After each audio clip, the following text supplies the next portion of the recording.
Hey, Andy, welcome to Mass Construction Show. Thanks, Joe, for having me. Yep, having you back. Yeah. Right? I like, there's been a slow stable of regulars building up.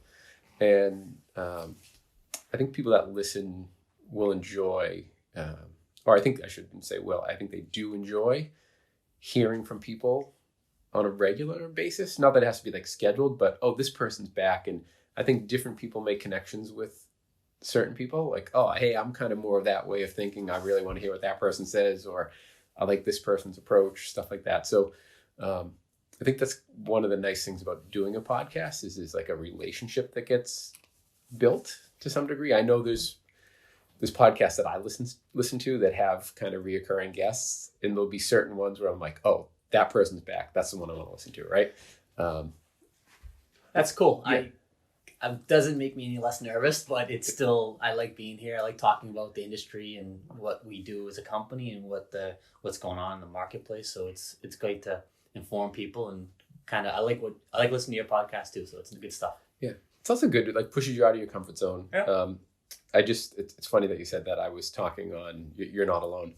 There was a podcast I did with this guy. Actually, it's a YouTube show, and it came up, and I was talking to him a bit about people that have come on and how many people are nervous, which is, it's odd to me because I'm like, no, we're just going to sit down and talk. And most of the times people that I know, I'm like, why are you nervous? Like sitting across talking to me. Right. But it's just normal. You got a camera, right? You got a microphone. It's not the same thing. It's not, this is out of my comfort zone. Absolutely. You got me in a closet. Yeah. No, and it's like, and you're like, okay, I'm on the record now. Right. Like this is recorded. If I'm, everyone's afraid to misstep, but I think everybody knows what the medium is. Yeah. So we had to edit out a chunk there because we had some microphone sessions. So we're back now. And Andy, probably the first thing that I wanted to go to after we were kind of just chit-chatting there was, what have you been seeing generally in the marketplace? Because a lot of people kind of are headline reading like now, this is happening, that's happening. Office is dead, life science is booming, all this kind of stuff you hear. Just from like an inbound perspective, as far as people reaching out to you, existing or, future clients, like what are you seeing in the marketplace at this point? Well, I've seen a few things. Some things we're not involved with. Like number one is that cannabis industry. That is like booming right now. There's a few specialty contractors that deal with that, and that's just been off the charts. People getting permits, people converting buildings into that space. We've been in the healthcare, life science, and that's what for us, we've seen a ton of that. I've seen, not just with Sterling, but with other companies, a lot of medical situations happening. The healthcare people are now starting to expand and develop their outpatient facilities. They're trying to be more specialized. We're seeing a lot of build outs in that way. We're seeing a lot of building conversions. We're seeing a lot of life science projects or office to lab conversions, or not even just office to lab conversions, but existing life science clients expanding and getting more funding and wanting to grow more. So we've seen a lot of that. We haven't seen much of the corporate stuff, but the cannabis, the healthcare, the life science, we don't do the cannabis stuff, but those are the markets that I think are strong right now for that I've seen. Yeah. And just so I'm clear, so when you say outpatient, you're referring to like, okay, Dana-Farber or whatever opened something in Waltham. It's like a more like walk-in clinic type thing, or Harvard Vanguard has a place on Route 1 or something like that. Is that outpatient, or do you mean sections within the hospital? I think we've seen less interior renovations or expansion in the hospital because of COVID restrictions, and I think everyone's just kind of dealing with that. But the outpatient stuff is, setting up an endo for Emerson or a secure holding facility or something else outside of the main campus to outreach and to deliver medical care to people instead of them not having to come to the campus themselves. And then those outpatients feed into the campus centers. Yeah. Do you have any thoughts on what happens to a place like Longwood over the long run? Where you have all that concentrations of hospitals all in the same place because they needed to have access to each other. Do you think that they're always going to be, that's where people are going to go there because they recognize that's where you're going to go for your major incidents or healthcare concerns. But a lot of people, like myself, if have something happen over the weekend, like I twist my ankle or something, like I'm going to go to an urgent care outpatient that's close to me, that's affiliated to the hospital that I go to, instead of having to drive into a campus and be on campus for that stuff. Yeah. Depends on the care, your need of care, I think it comes down to. Okay, that's good to know. But those places there's really there's no room for expansion in Longwood or anywhere over there. So they're gonna, people, it's kind of interesting if you think about, are people moving into the city or out of the city? If they're moving out of the city, where are they going to get their healthcare needs? And those type of community healthcare centers are going to expand into more diverse settings as well to give care and to provide care. And if cost is an issue, like trying to build in Longwood is at a premium. Never mind cost of land and available place to build, but even just a cost perspective, because like logistics, trying to get anything in there and work in that setting is very difficult. Whereas if you're in a suburban, like right down the street from me on the VFW Parkway, it looks like essentially like a CVS, but it's a Harvard Vanguard and outpatient. We did that for Emerson. We turned a CVS, a Walgreens out of Maynard that ended their lease and turned that into an outpatient facility for Emerson Hospital. And think about on the landlord side, if you have an office suite that's not rented or abandoned, you can get a long-term lease with, a UMass or Emerson or a Lowell General. That's a long-term lease that's going to generate revenue for those. So it's a good dynamic. And then sometimes once you bring in that anchor tenant type, facility, then you'll have spin-offs of the personal care doctors, physicians after that'll be in that same building. Yeah. I don't want to spin off into this completely, but it is very interesting that things in all markets, whether it's restaurant, hospitality, retail, healthcare, are just changing so drastically.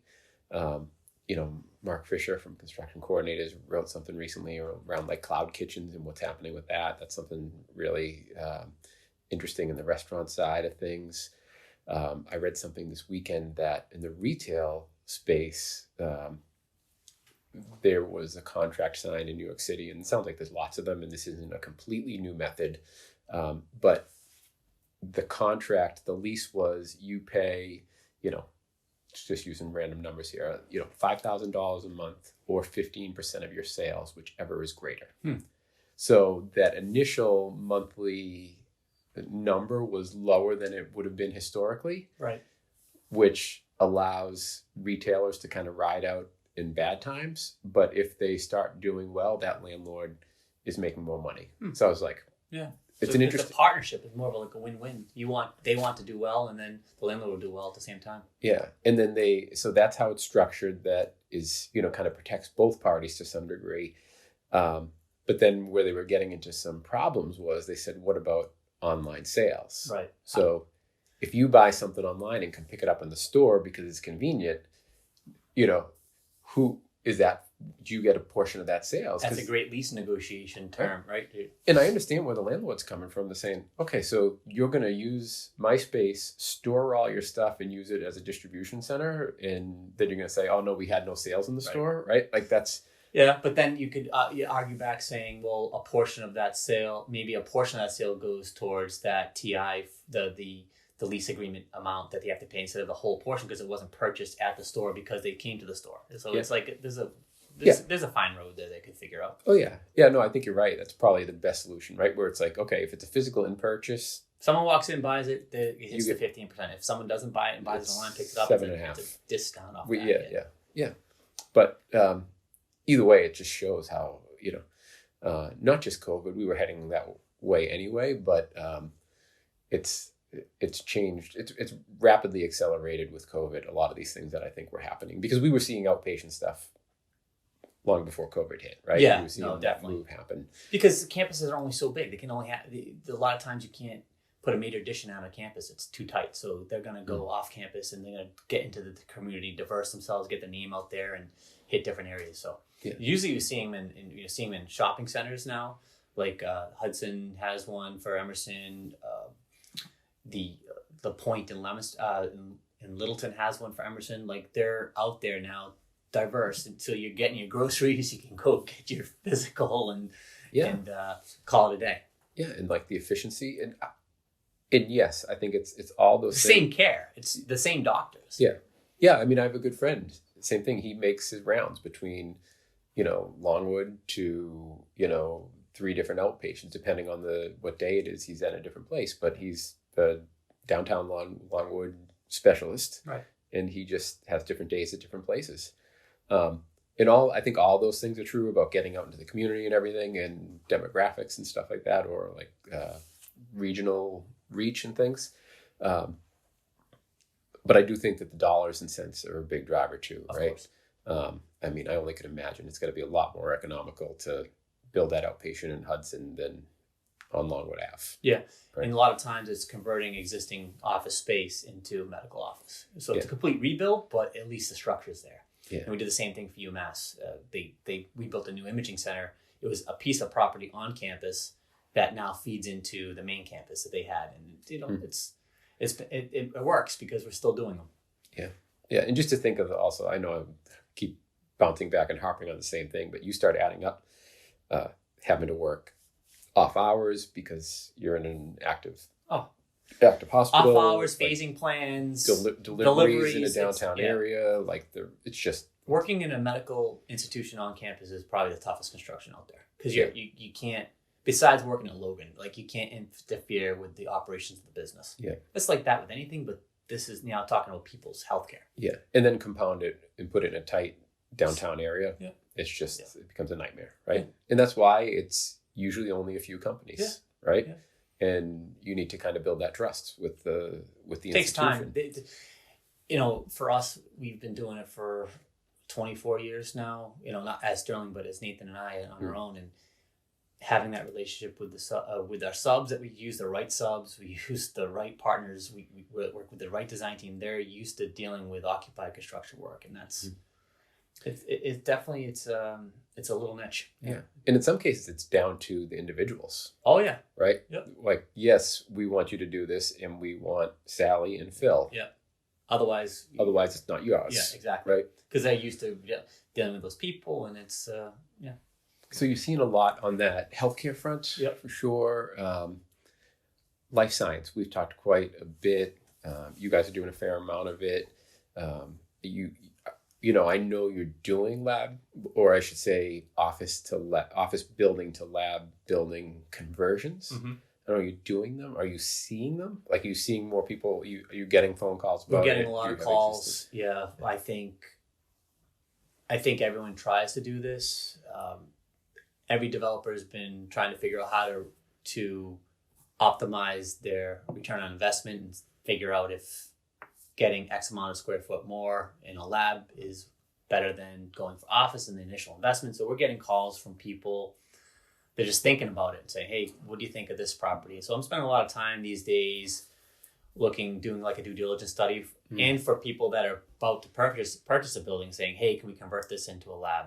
So yeah, it's definitely a hot trend right now, this lab conversion stuff. You hear about it on the news all the time, about lab signs popping up and all the different facilities performing and trying to make a drug that's better to market than anyone else. So that's what everyone wants to try to get into now. Is it, how can I phrase this? Is it people just trying to capitalize? Is it need driven? Is it what you were saying earlier, which is the corporate interiors is pretty slow? Is it that, hey, I had this asset that was performing really well. I see the writing on the wall that it's not going to be performing well, and that's driving an existing landlord to say, let's make the move and let's go to a life science model or a lab availability? Or is it that there's building owners that are hearing from life science folks saying, we need space, where can you, like what? It's all three, Joe. It's hard to. So the first one I have a vacant building that no one's there. Who's looking for space? Well, if the building meets a certain criteria and that person wants to invest in the building to make it a life science building ready, that could be an option. It's how quick you can get to market, right? Everyone's trying to get into space now. Mm-hmm. No one's going to wait 2-3 years to get a lab space. They need to do their research now. The lab tenants that I'm talking about are not well established. They're the small startup companies that are initially funded. They say, hey, we have an idea. We've got capital investment. We need a space to perform our research. We need a place to work now. That's the market that I'm in and I'm seeing. So it's an owner that has a vacant building. It's an owner that's trying to buy a building. And it's an owner trying to convert his building. That's what we're trying to see. So it's hard to answer that question definitively, but it's of course it's always going to be market driven because that's who's going to end up paying the bill eventually. Yep. So it's all of the above, right? The pressure is coming and it's coming from different places. Yeah, we got a tenant that wants to move in by November 1st. We have a landlord that's trying to convert by November 1st. And how do we get there? Mm-hmm. Like that's one scenario. Then you have another scenario. I'm thinking about buying this building and I'm going to build it to spec. And then as soon as it's built to spec, they're going to have people coming in because people are looking for space now. Mm. Yeah. So with everything you're saying, everything else I've been hearing from other people, even companies like Sienna, who's out of Cambridge, I think you might be familiar with them. Yeah. You know, they were doing jobs for, 3 people that needed, hey, I need like 10 feet of bench space somewhere. Right. They would do that. Now those 3 people that needed 10 feet of bench and, some lab equipment, they needed a fit out a year later. Now they're calling them and saying, hey, can you build a building for us? Right. That's amazing. It's pretty awesome. We're doing the same thing. We've done a tenant in Lexington, a pharmaceutical company in Lexington that we've done 3 fit ups for, and they keep on growing. There's one on D Street that's going to happen too. It keeps on. You want them to be successful, and then hopefully they're happy with the work that you performed, and the design team and everyone. They bring you along to their next fit up, and it's a great repeat business. Yeah, and I think there's a loyalty, right? Because we know what they want. They had a good experience. Same with Sienna or anyone else. It's if we built the first one, they're going to want to use you for the second one unless you made a mistake. And I feel like even there's a psychological piece to when you're new. Yeah. Right? If there was someone, I know you and I are both new to the business game, yep. right? Right. And people that were like the first people to hire us or whatever, and maybe dealt with some of the difficulties in the beginning when you were trying to figure it out, you're not going back to anybody else but them. Right. Right? You're like, you know what? You helped me when I needed it in the beginning, and I'm sure the people that are just starting out trying to figure it out were probably way over their heads on their first fit out, and you kind of held their hand through it. Right. People remember that, right? Of course. And that goes a real long way. So I think it's kind of funny. Anybody that would turn their nose up at somebody like, oh yeah, we're not going to do a job for 10 feet of lab bench. It's not worth it. I think that's a mistake. It is a mistake. Our first job at Emerson was an $8,000 door change. Right, you had to, and we did it twice. I keep on saying it every time I'm on here, but you have to start somewhere, and who knows what that company is going to do. But it shouldn't matter. You shouldn't do things just because of what you can get back at the end of it. You should do things because you want to help people. Right? And if you can fit in your schedule and the budget works, it's a project. Yeah. No, I agree. I don't think you do it because of that, but I think the loyalty that comes from the fact that you did do it is the benefit. And I think the people that, if there are people that are doing the calculus saying, okay, well, that's not worth my time, on paper, they're probably right, but I think not on the papers in that calculation is what's the long-term benefit of, building that relationship. Yeah. And spending the time and helping someone get going. Right. Because a lot of times that's what it is, right? Sometimes there's people that I want to just do business with them because I know they're trying to get going. Right. Like I'd rather help them. Yeah. Right. So makes you feel good too. Yeah. Yeah, absolutely. And that really is a win-win. Yep. So as I was seeing things in these places and I knew you were working on some of these type projects and quite successfully, I reached out to you and I said, hey, will you write a piece? And you looked at me like, it's, there's a lot that goes into this, but will you write a piece about I asked you how to write a piece about how to convert from an office or some other use into a lab space. Right. you were kind enough to draft up something. Yeah, I gave you details. You made it sound pretty. But that's what I needed, right? Yeah. You have I'm not asking you to wordsmith anything, right? I needed the info, right? Yeah. So I liked kind of the approach you took, and you kind of chunked it into areas. You started off with more like the big picture stuff, right? And like not getting into the details yet.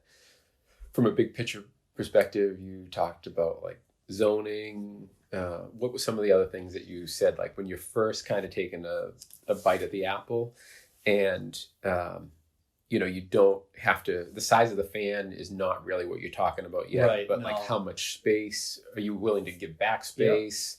Is it even allowed in that area, right? Like zoning is huge. The type of construction of the building is huge. The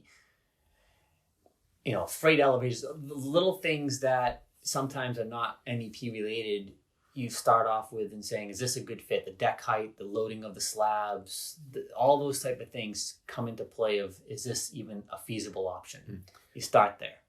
Those are the most expensive things to change. So you want to know if those are the things, at least you have the right starting ingredients. Like, do you have eggs and flour before you get into the chocolate chips or everything else? Yeah, or better yet, do you have a bowl? Do you have a bowl? Right? Yeah, if you don't have a bowl, you can have Right. all the flour and chocolate chips you want, right? Yeah. And now, I thought, now I'm hungry. Just here, have another granola bar. But going back to that thought process, right? Like the first thing you started with was zoning. Yeah. And it that you're in my wheelhouse now. Yeah, right? so I'm not a zoning guy, but I'm sure there is certain zones for life science laboratory research, and you have to go probably to a board of appeals and figure out and get your building converted, change use of occupancy. All those type of things have to happen concurrently with your design process. Yeah, I mean, you brought up a good point in there that said,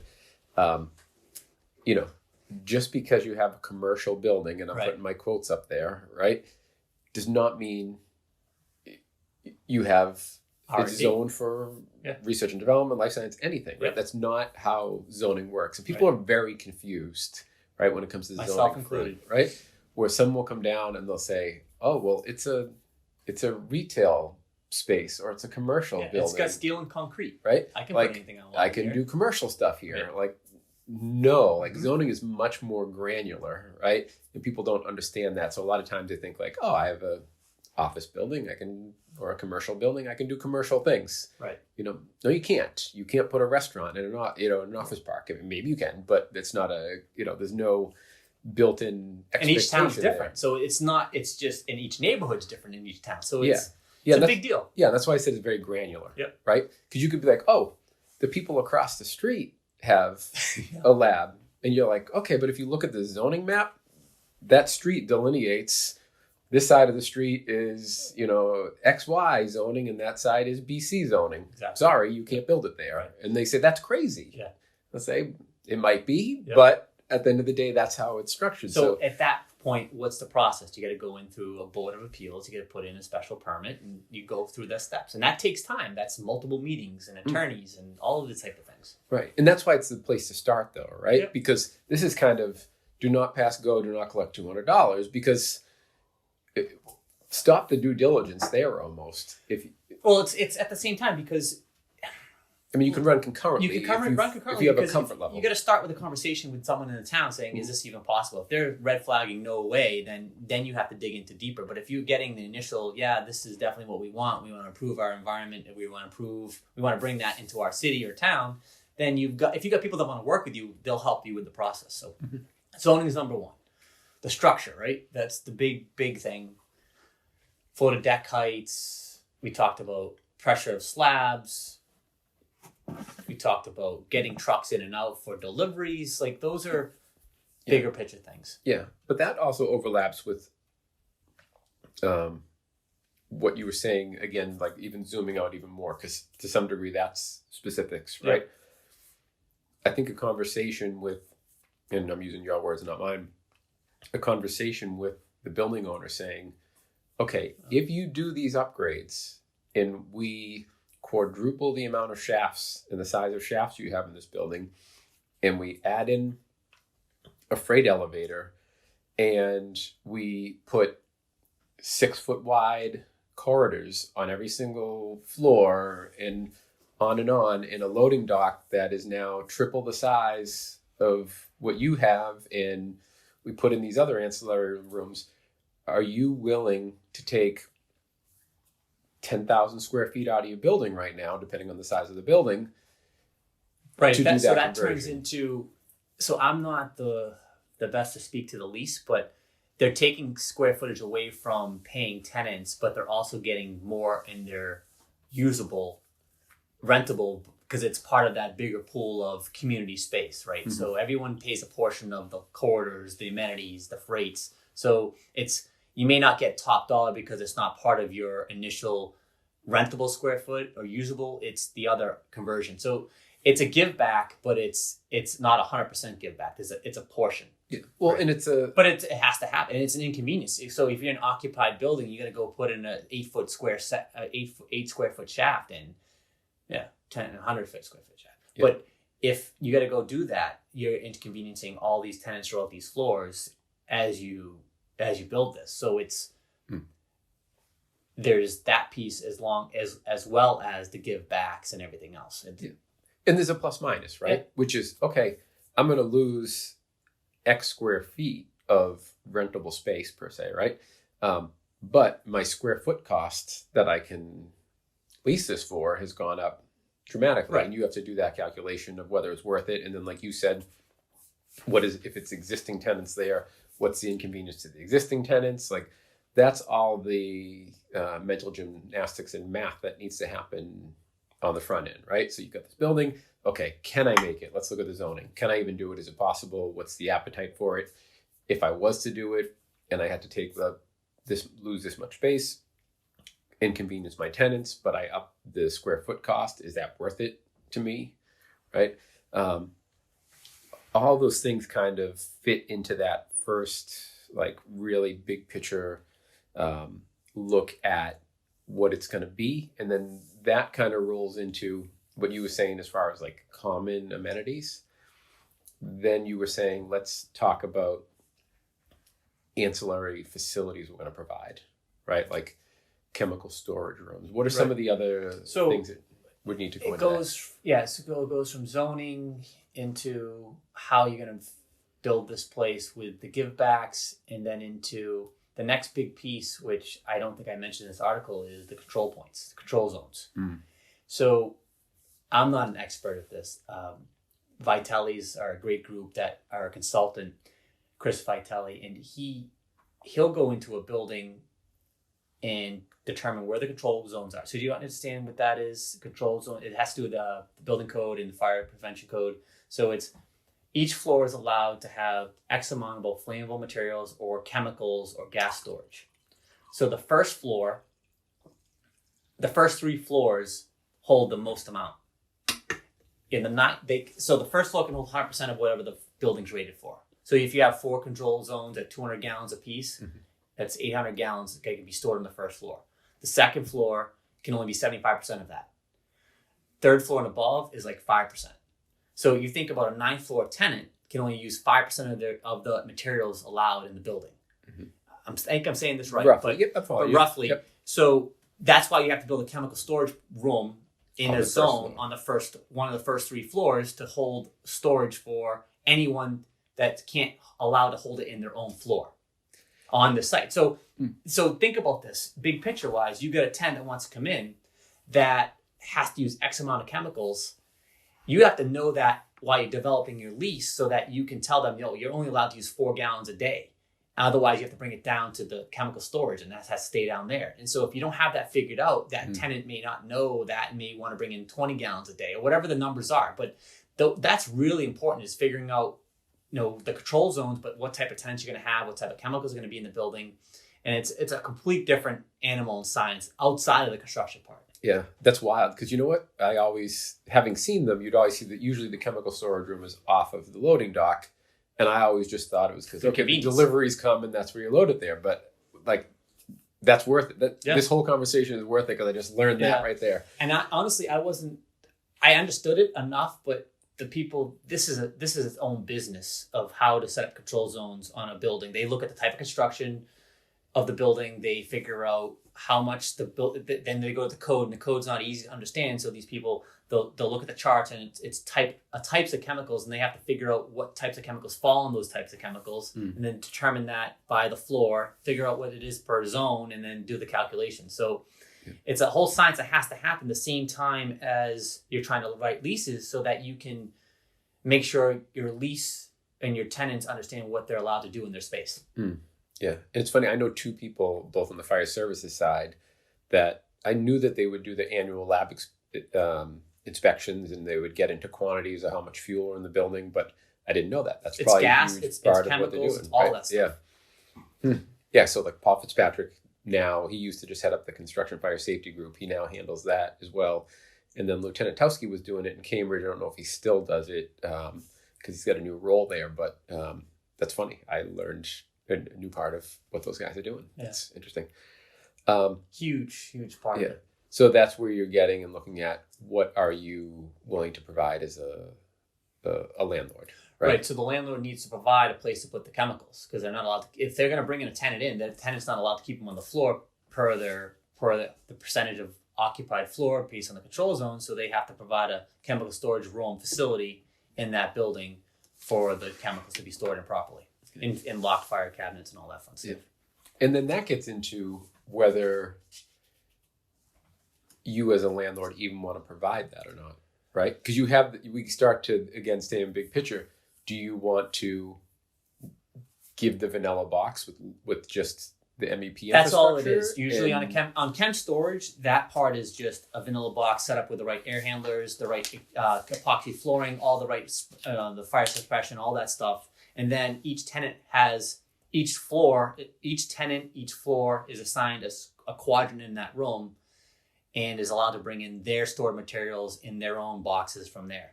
Yeah. But you're going into what a landlord wants to provide. Each developer needs to develop their own matrix of what they want to provide a tenant. And all it is taking money out of TI, comparing it to base building costs. So do you provide exhaust air? Do you provide makeup air?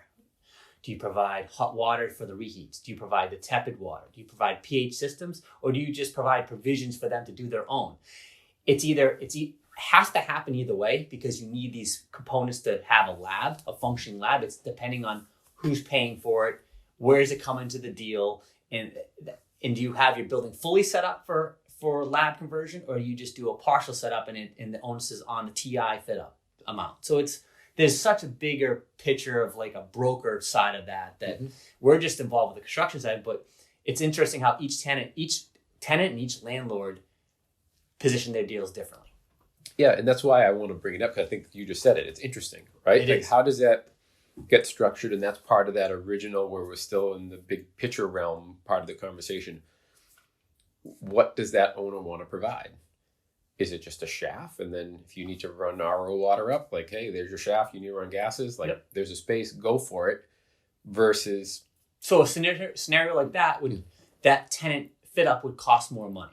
So that TI allowance, what they get, tenant improvement allowance, would be, then there's the whole turnkey or non-turnkey, but that tenant build out would have to spend more money.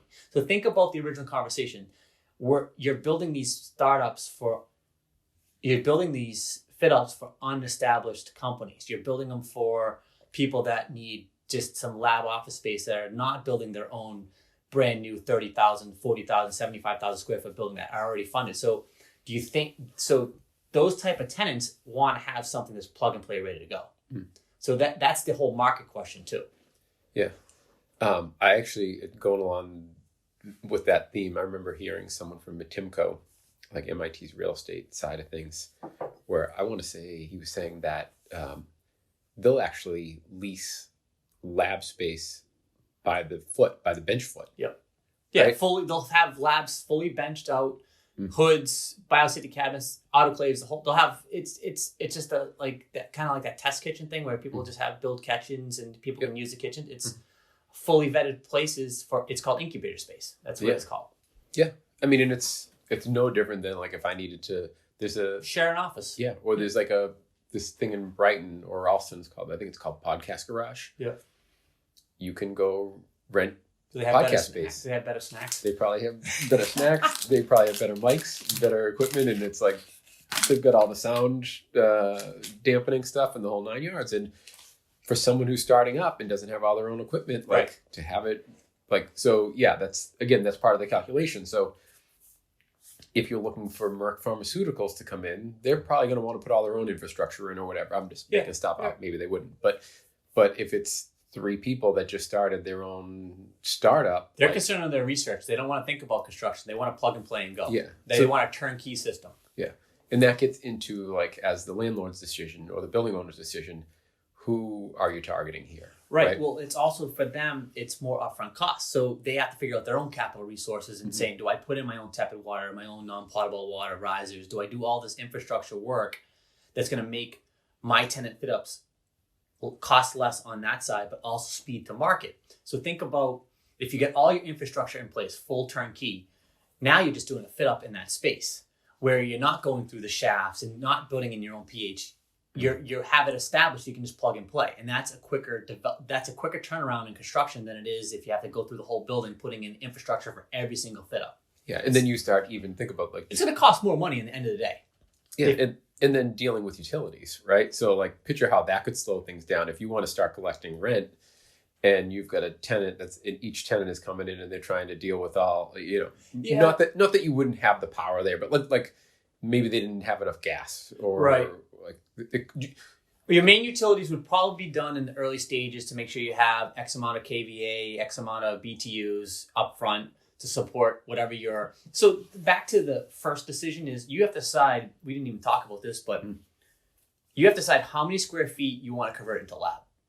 Because that drives the size of the makeup. All your equipment, how much load. So that's your top 4 things is... Okay, out of a 500,000 square foot building, I want to convert 50% into lab. So that's 250,000 square feet. So of 250,000 square feet of lab, it's maybe a 60-40 split or a 50-50 split of office to lab inside of that space. Mm-hmm. So that's what you're designing towards. Yep. And then you're going to say, you design it, you build it, and you say, oh shit, I wish I did more, because then you're going to want to do other floors. Yeah. It depends on when you can buy back lease space. If other floors are fully rented for the next 10 years and you feel like you can get them out of their lease and buy them out and convert that into lab, that adds on to the equation. So you have to start with all these calculations, and it's very fluid because the more square footage you convert to office to lab, the bigger your equipment, the bigger the upfront costs, and then you turn it into different phases. There's a lot there to think about on the owner side. We have the construction and design, we just need direction. We just need to know square footage, sizes of equipment, and we can figure it out. But those conversations behind the scenes with the developers having to figure out what they want to do is the hardest decisions to make. Because they're the ones setting the plan. Yeah. I want to convert half of it, and they get a price. Well, I don't want to do that anymore. I want to do a quarter of it. And then they're like, well, it's back and forth. It's all about the return on investment. Yeah, return on investment and figuring out how your building is kind of sized, right? And making sure you're right sizing it. Because you can, like, I remember I was working for one guy on some code consulting stuff, and this wasn't my piece of it because it's not my expertise, but he was bumping up. He wanted to put a bakery in, and it was, a high-end bakery that had a ton of kitchen equipment. A lot of it was foreign equipment, so it was running on different voltage, and they were looking at, the panel size and what did they have the amperage? That was the biggest problem. Did they have enough amps in the building to do it? And it was a matter of trying to then run the calculations. And you've got the electrical background, so you are well aware, that you get that whole, I have a 200 amp panel, but I count up the breakers and it says I have 320 amps. Yeah, right. You know what I mean? But what percentage of that am I using? And it got into this real involved calculation, and I don't think they made it, right? So that was a case where they lost a big tenant that just because they didn't have capacity, right? And that's what you're saying on the upfront. You got to be thinking about these what ifs to make yourself successful, because that was a huge deal that got lost just because MEP infrastructure wasn't there, right? And we weren't talking life science, we're talking a bakery. It's scary for developers to come out of pocket without having the signed lease. But it's like that old saying, build it and they will come. You have faith in your market, have faith in your marketing abilities, and go from there. Okay. So what are some of the other things we talked a lot offline about, like loading dock space is really big. You're probably going to have to. You've got tenants bringing in canisters. You got them bringing in animal carts. You got them bringing in equipment. All those type of things. So it's more heavy use than just an office UPS delivery type of scenario.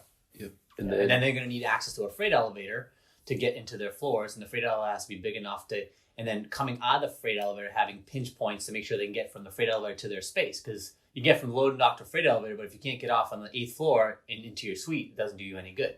Yeah. So there's like those are things you develop as you're building these, because you find out pinch points and you have to change things. And those are sometimes outside of the fit up scope because you realize it later. Do you think it makes sense to have the designer in early enough, even before, like, be talking to a designer before you even make the decision to make the conversion to? That's when we're involved. We're involved when either they're thinking about buying a building or even thinking about converting it. We get the team together and we're reviewing the site. We're reviewing the capacity of the big, start with existing conditions. What's the amperage? What's the gas? All those type of things get figured out first. And then, okay, this is what we can do with what you have. For if you want to do this is what you have to do for infrastructure. And the design team is critical. First stage. Design, zoning, all that is critical. All happening at the same time. Okay.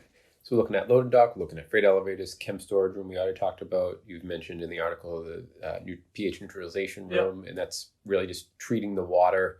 Treating the affluents, I think it's called, the wastewater. What they put down the sink in their labs, that you can do things. You can put a pH treatment system in for your whole building, or you can set up a space where they have to put their own treatment in. You just, there's the scenarios there.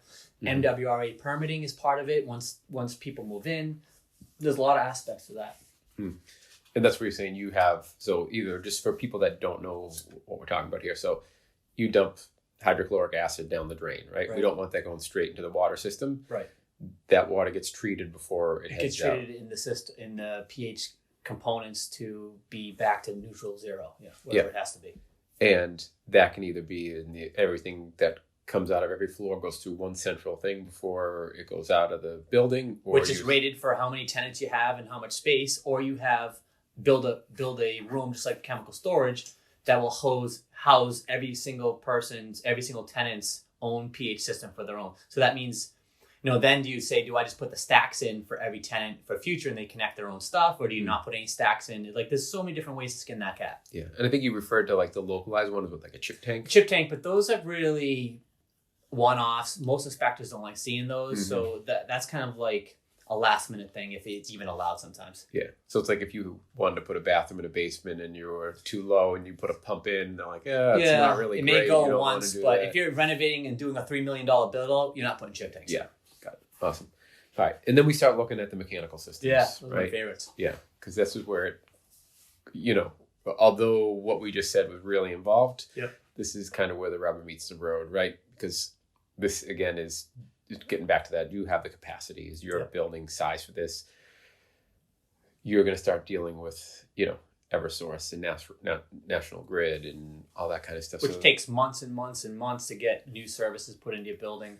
Yeah. Yeah. So what should someone be thinking about on the MEP side of things if they're looking to explore this? So if they have we talked about power capacity. So we'll assume that the building will have the right capacity for all this. Then it's, makeup, air, and exhaust. So when you're doing this size of equipment, you have to do energy recovery. You can't just pop a unit in and have exhaust go out. So you have energy recovery between the makeup, air, and exhaust. Okay. Do you mind if I give, and correct me where I'm wrong? Oh boy. But let me just give a little minute of education for folks, because there's some kids at Wentworth and Fitchburg State and whoever listening to this. So when you're talking about energy recovery, so with laboratories, you need 100% fresh air because you don't want to be recirculating any of those chemicals back into space. We're a normal office building, rather than warming the air to 75% of it gets returned. Yeah, so rather than warming it and letting it, exhausting it all out and then reheating new cold air again, in an office building, you'll recapture some of that and send it back in. Yep. In a lab building, it's got to be 100% fresh air. For the stuff we do, I'm sure there's some that you can, economize between outside air and return air, but for the stuff that we're building is 100% outside air, 100% makeup air, and exhaust. Yeah. And now, what energy recovery is a method to capture some of that heat without pushing the air back into the building. Yeah. So they have either like it's a heat exchanger. Heat exchanger, yep. Right? But most people, there are going to be people listening that don't know what a heat exchanger so think is, right? So I'll be super quick and just kind of dumb it down. As that air leaves, you have a way to transfer the heat from a plate exchanger in an old-fashioned way. There used to be these wheels, right? And you capture some of that heat before it leaves and use the heat leaving as a way to heat up the air coming in, right? So that when you say energy recovery, that's what you're talking about. Right. And a lab is 100% fresh air. So those are the requirements from a building code, energy code, when you're pushing that amount of CFM. Yeah. I don't know the threshold of where it delineates between not having to have energy recovery or not. I should know that, but I don't sometimes. But so the products that we're doing have to have 100% outside air, 100% energy recovery, 100% exhaust. So that means you have ductwork going into each space. You're going to build a shaft or a riser for exhaust coming through the building down to each floor with a takeoff. And then you'll have a subduct for fire. And then you'll have your supply going down through the building, dropping off to each floor with a takeoff. And then you'll have piping between the air handlers, whether air handlers on the roof to the exhaust or air handlers on the floor to the exhaust. That's what the glycol loop is for energy recovery.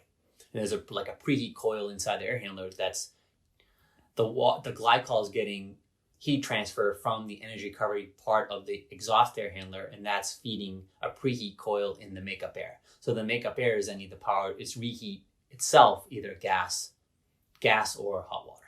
Yeah, typically. But then there's so many different components in that. It could be a DX cooled system. It could be a chilled water cooled system. It could be a chilled water heat pump. There's so many different components of that makeup air to exhaust scenario, but you still need to makeup air exhaust with the recovery. And when you need to move that much volume, right? It means, in layman's terms, it means a lot of equipment, right? It means large fans. Multiple fans and redundancy. Great point, right? Because you can't deal with, if the power goes down in a normal building, you want to make sure the lights come on and maybe a couple outlets. But like if you're doing science, you want your exhaust on backup, standby power, but also just redundancy in the unit. You'll have, instead if the unit can run on 2 fans, you'll put 4 fans in. So it's N+1 or something like that for design. Yep. So you've got a bunch of N+1s going on. You have a lot of air handlers. Fans are bigger because the volume's bigger. The ducts are bigger because the volume's bigger. These energy recovery units that you might not have otherwise. And that starts adding up, and not even talking about chillers and cooling towers and all that kind of stuff. I've seen some of these places. I've seen some of the ones that you've been on, and those roofs get tight really quick. So that's the next piece you're looking at, right? Do I even have the space? Yeah. Right. Can the building handle dunnage on the roof? Is that going to cause a lateral issue, and you're going to have to reinforce the building throughout? You have to put on a pad. There's a lot of things there that are key decision makers when it comes to roof. Does it cost more to relocate than it is to put something somewhere else? And then you have shutdowns and all the other parts of it. Yeah, and that's probably a good segue, and maybe we're not done with MEPs yet, but that's a good segue to structural, right? Can you deal with the weight of all that equipment, like you were just saying, right? Or the slab size for that? Do you need to add additional support steel?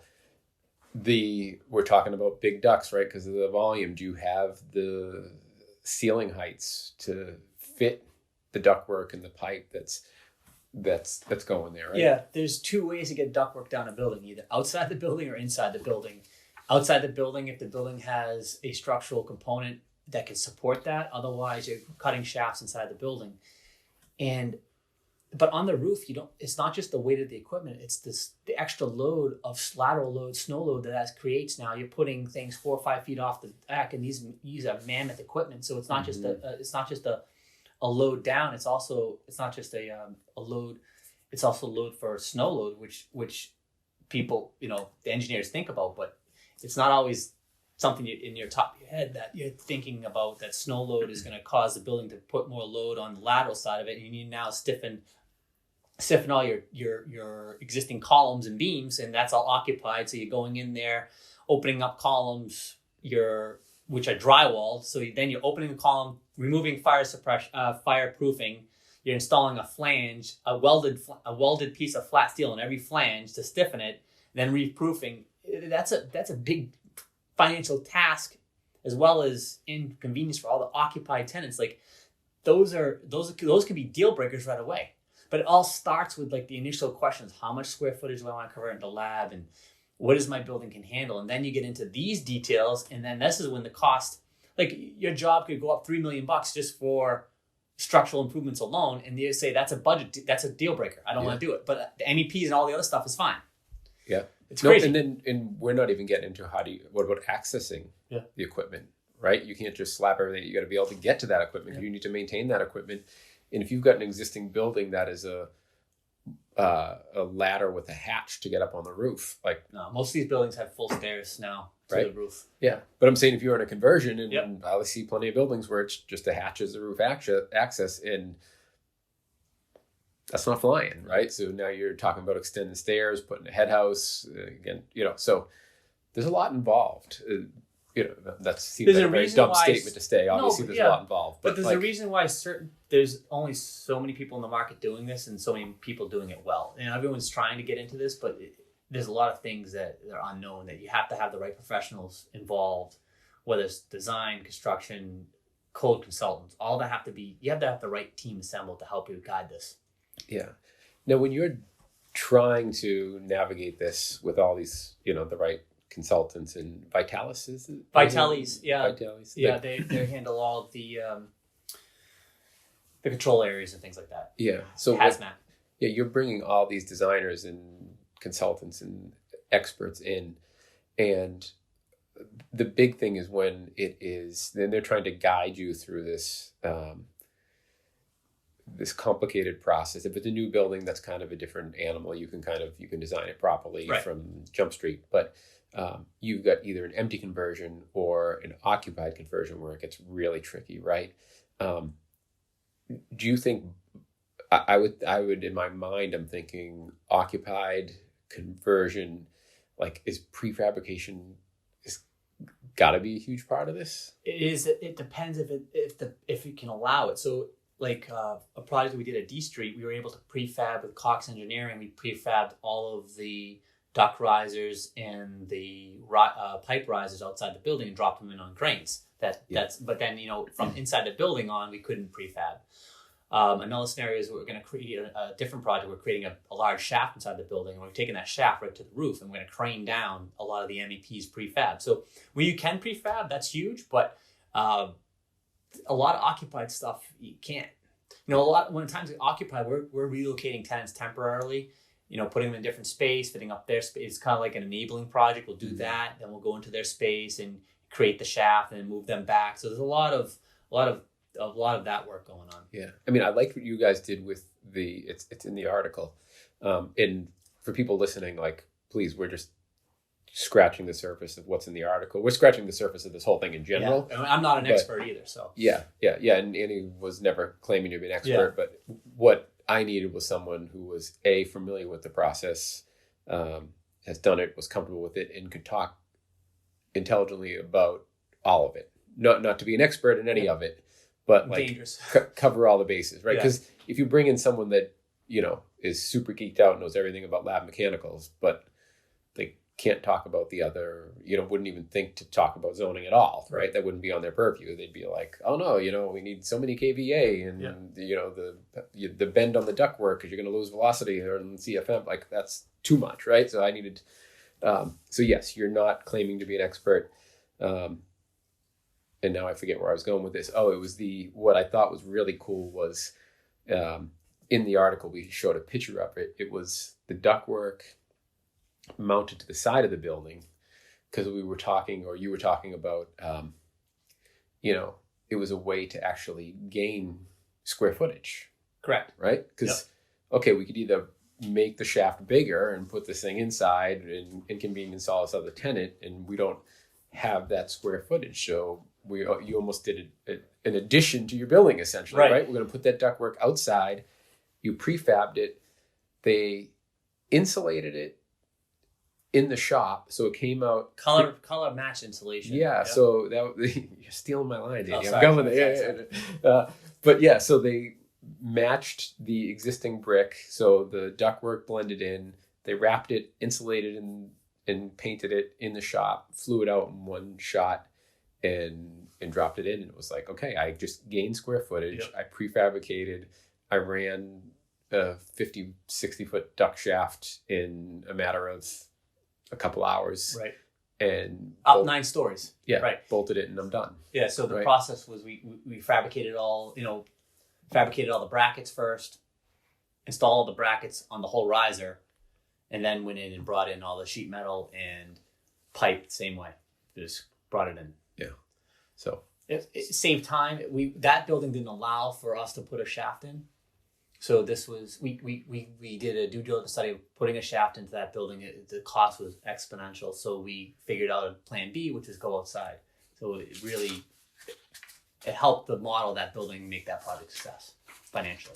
Yeah. To me, it seems just like something like that is a real win. Oh yeah, but not every building can do that. Like if you have a precast building or an all glass building, you're not attaching ductwork to that. So it's all unique situations by each. But that's what's neat about this is every building is its own little puzzle.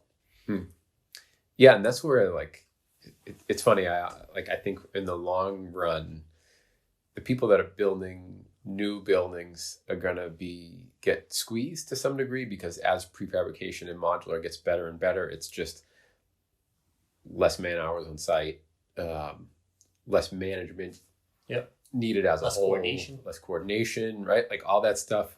And that really kind of, just in the way that even architects lose market share, right? With the amount of design build and stuff, and they're, just getting asked for some bare bone drawings and we'll take it from there. And also what they used to do to kind of manage for the owner, a lot of that's going away. And I think large GCs that are building, brand new buildings are going to start losing market share to prefabrication and, not completely, but in modular. But the renovations and occupied rentals, like those aren't going away, because there's just too much uniqueness, too many challenges, that you have to get in there and be a problem solver. You have to design on the fly. That's it. Really, you get a basis of design. They have an intent, and then once you get boots on the ground, that's how you figure out how to build that, and it changes drastically every day. Yeah, and you have to be agile enough to document it and learn from it and say, all right, this is how we're doing it. This is how we're moving forward, and get the team educated and communicate and go. Yeah, you have to be a problem solver. Yeah. You have to be able to work with people. Many people that don't want you in their space. There's all that part of it. Yeah, but we're it's nice to be part of these projects, and I'm an MEP guy from heart, so it's kind of cool when we go into these topics of mechanicals, electrical, plumbing. HV, the only other thing on fire suppression I was thinking about is the biggest change is like a ordinary hazard. So it's a use group change for them. Mm-hmm. That's their biggest issue is fire. So fire suppression is probably the least costly part of the project. It's mechanical, it's electrical. So electrical, do you run a bus through the building? Do you run conduits, and do you break up your floors and put like electrical rooms on the 3rd and 6th floor, so for a 9-story building? Or, where do you bring your emergency power up to? It's not life safety, it's standby power. So each tenant's allowed X amount of watts per square foot of power. And then yes, you're designing to it. So it's pretty interesting. How do you get those conduits for the building? Where are you putting your panel locations? All that fun stuff. And then what you mentioned kind of even early on in the article, I think in the end as well, like where does a broker and kind of like a specialty broker fit in? Are they a big part of this, or They are. They're part of it probably day 2. So the owner decides they want to convert it. They're going to want to see and test the market if people want to come to that building. And if they get an interest, then they're going to want to stick and spend the money to do this type of work. But without the broker and knowing the feeling of the market, and a lot of times what's tough is these buildings are being converted are so new to market there isn't any comps. So what's the comp in a town that doesn't have any life science for rent? You don't know. So you're establishing that. So you need an experienced broker to help with that process. Yeah, that's a good point. And it's really like where I would think in the normal, right? And I'm going to use the generic term, which I said you can't use for zoning, but a commercial broker can handle whether it's a restaurant or a retail or an office. They don't know what to look for life science. They don't know. They'll walk into a building and not even know if they'll bring a tenant through and not even know if there's a freight elevator or not. Right. It's they don't know what to look at. Yeah. So the big point there is that you need a specialty broker if you're looking at converting to life science. You want a team that's done this before, or has the capacity that has done it before. That's it.